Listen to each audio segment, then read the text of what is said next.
Gracias a Dios continuamos con nuestro estudio bíblico del libro de los Hechos de los Apóstoles.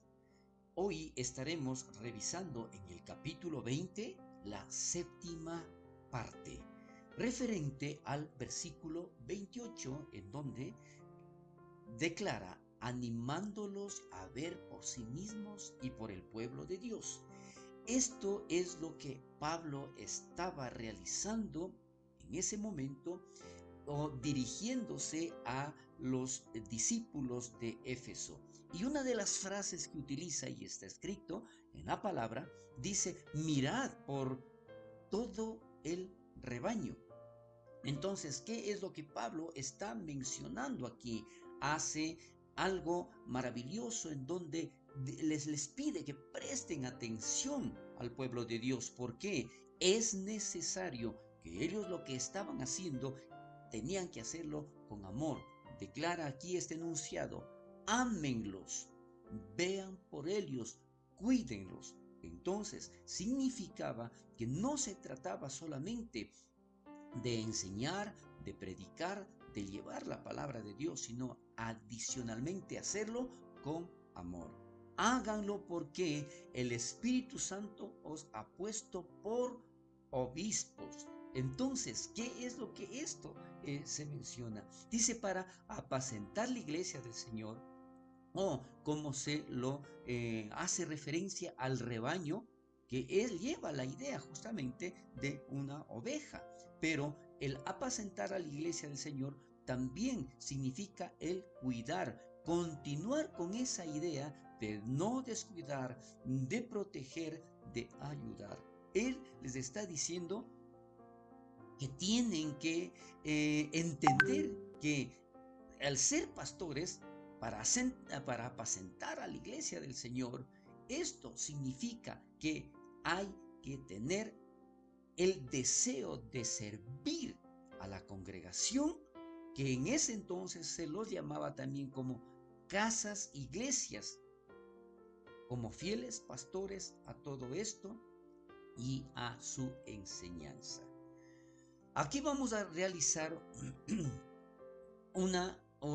compartir la idea que él tiene al respecto. El comentarista es Stott. Dice: la primera idea detrás de ser un pastor es alimentar al pueblo de Dios. Sí, eso está muy claro. Pero adicional, ellos dicen aquí en este comentario, ellos han de ser pastores de la iglesia de Dios. Y vamos a ver aquí una palabrita que la utiliza: poimanino. ¿A qué se refiere?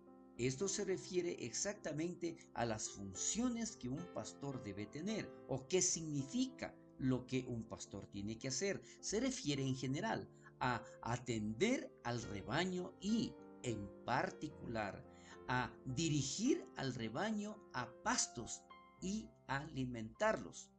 Este es el primer deber de los pastores, pero no el único. ¿Por qué? Porque los pastores no solo alimentan, también dirigen bajo la guía del pastor principal, y en la comunidad del pueblo de Dios. Ellos guían al pueblo de Dios a donde Dios quiere que estén.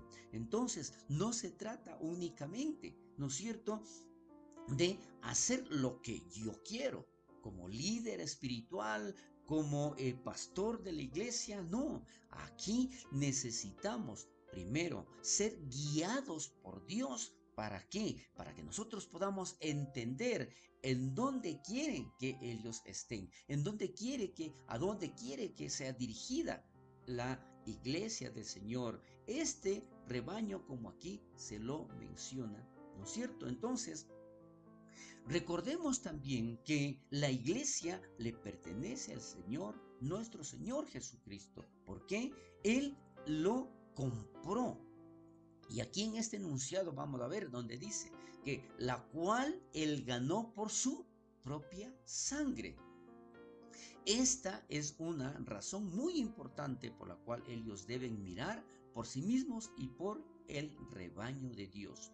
Aquí vamos a hacer una pequeña aclaración. Mire, no se trata tampoco solo de alimentar, no se trata solamente de enseñar a la iglesia. Aquí declara algo muy importante. ¿Por qué? Lamentablemente, muchas personas que quieren realizar un trabajo correcto, de la mejor manera, pero descuidan sus propias vidas. Entonces, aquí en este enunciado dice, por lo cual ellos deben mirar por sí mismos y por el rebaño de Dios. Tienen que hacerlo porque la iglesia no les pertenece a ellos, pertenece a Jesús, quien la ganó por su propia sangre. Y siendo nosotros parte de esa iglesia, entonces también debemos cuidar de nosotros mismos y cuidar de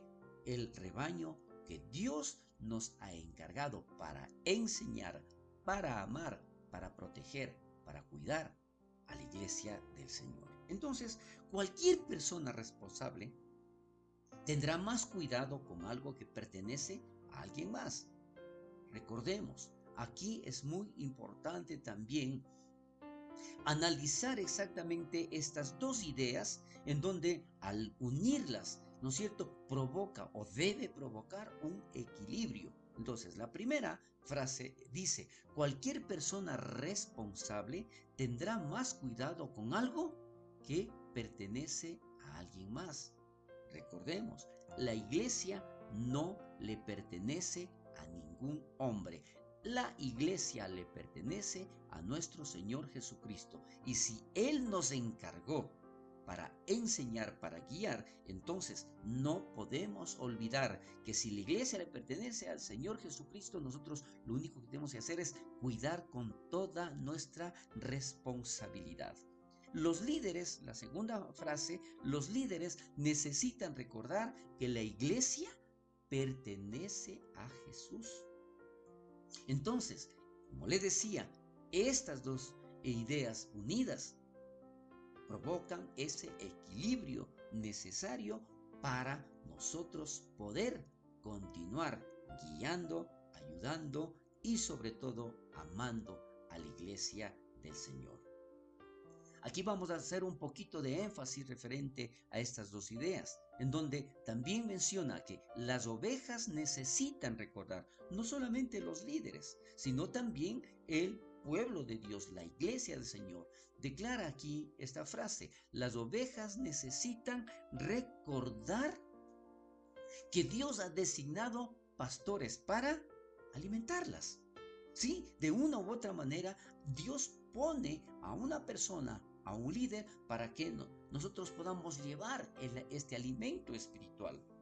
Pero esto también declara que los pastores necesitan recordar que el rebaño pertenece a Dios y no a ellos.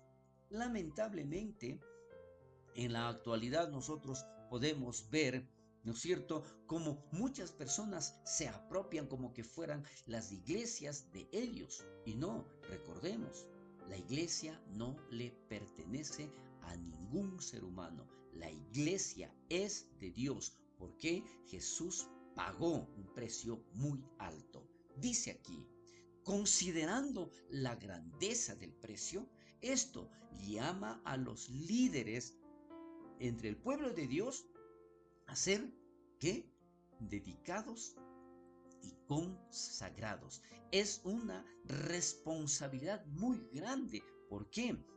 El precio de la iglesia es muy alto, con lo que pagó Jesús con su propia sangre. Entonces, aquí es muy importante, ¿no es cierto?, darnos cuenta que tanto las ovejas, que tanto la iglesia del Señor, a la cual nosotros también pertenecemos, somos parte de esas ovejas, pero como líderes, como pastores, como guías espirituales, recordemos, ¿no es cierto?, que el rebaño le pertenece a Dios y no a ningún hombre. Continuamos un poco más con esta situación y llegamos al versículo 29, en donde también dice, cuiden al rebaño del peligro externo. Aquí vamos a ver que definitivamente lo primero que tenemos que recordar, y según lo que menciona Richard Baxter, ¿no es cierto? Dice aquí esta frase: tengan cuidado de no estar predicando acerca de Cristo a otros, mientras que usted mismo esté sin Cristo. En otras palabras, cuidado. Que pretenda guiar, y como la palabra de Dios dice, no puede guiar un ciego a otro ciego. De la misma forma, si nosotros no le tenemos a Cristo, si nosotros no dependemos del Espíritu Santo, ¿cómo podemos predicar la palabra de Dios? Entonces es muy importante esta frase que tiene Richard Baxter, ¿no es cierto? Acá declaramos entonces en el versículo 29 lo que Pablo dice: porque yo sé. ¿Qué es lo que sabe Pablo? Menciona precisamente que aquí Pablo insta a la urgencia, advirtiendo a estos líderes que entrarán en medio de todos ellos lobos rapaces. Él sabía que un pastor o un líder del pueblo de Dios tiene que hacer más que solo alimentar y dirigir. También tiene que proteger. Mire cuán importante es esto. ¿Por qué? El hecho es de que siempre hay ese riesgo, porque la misma palabra de Dios dice que el enemigo anda como león rugiente buscando a quien devorar. Entonces, ¿qué es lo que menciona Pablo? Porque yo sé que no perdonarán al rebaño. Es una amenaza continua, es un riesgo continuo en que la iglesia está en este momento, sobre todo. Por lo que debemos cuidarnos, debemos ayudarnos. Pero la función, como aquí lo menciona Pablo, ¿no es cierto? Que no se trata solamente de enseñar, de alimentar, de dirigir. También un pastor, también un líder espiritual tiene que proteger. Entonces, referente a esto, ¿no es cierto? Vemos que estos lobos rapaces, estas personas, ¿no es cierto? Que estamos hablando de personas del exterior, del peligro externo que la iglesia tiene. Estos lobos serán despiadados, no darán marcha atrás en sus ataques contra el pueblo de Dios, sino que tomarán a tantos como puedan. Entonces no nos dejemos engañar por doctrinas falsas, por vientos de doctrina. Ahora, entonces, para tener un poco más claro esta parte, aquí tenemos algo muy importante, que la apostasía proviene de dos fuentes. Aquí nosotros estamos viendo la parte externa, y esta parte externa dice maestros falsos de afuera, pero también hay el riesgo del interior, y dice y líderes ambiciosos de adentro. Entonces, el riesgo, como decía, está constante, es permanente, tanto del exterior como del interior. Acá vemos entonces, dice, cuiden al rebaño del peligro interno. Anteriormente vimos del externo, hoy del interno. Y dice, y de vosotros mismos se levantarán. Está escrito. Entonces, ¿qué significa esto? Para los pastores es mucho más fácil lidiar con los lobos que vienen de afuera. Evidentemente, falsas doctrinas y vientos de doctrinas insensatas, pero con frecuencia resulta muy difícil tratar con aquellos que se levantan de nosotros mismos. Imaginen cómo habrán recibido los hombres que estaban escuchando a Pablo. Sería difícil de creer, y como los discípulos de Jesús, muchos de ellos dirían, yo no, Señor, yo no haré eso. Pero que hablen cosas perversas. Este es su método. Ellos pervertirán lo que es bueno para arrastrar tras sí a los discípulos. Esta es su motivación. Quieren que los sigan. El ego puede hacer que las personas hagan cosas que nunca creyeron que van a hacer. Hasta aquí llegamos con nuestro estudio bíblico de esta semana.